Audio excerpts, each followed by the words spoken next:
Prateeti from Sanskriti International School, Grade 3.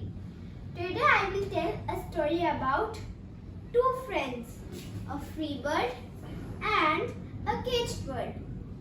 One day a free bird got to meet a caged bird and was curious to make friends with it. Hey friend, why are you sitting in a cage? Come, let's fly together to the green. Oh no, you can come inside my cage and we can chat within. Never ever. I cannot live in fetters. Well, I don't think the outside world is any better. The free bird sat outside the cage and started chirping all the wild notes.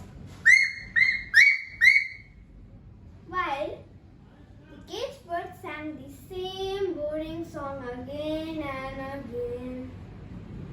Why don't you sing some forest songs, dear? Or I can teach you my beautiful song over here.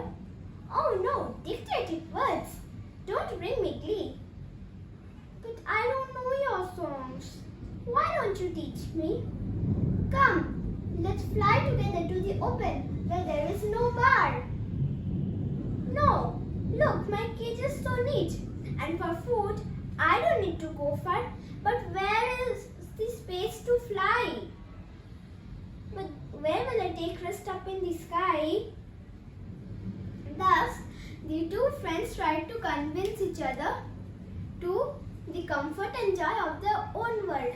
But sadly, the caged bird had accepted its fate of bondage and couldn't gain courage to join its friend, explore the whole world and enjoy freedom. Thank you.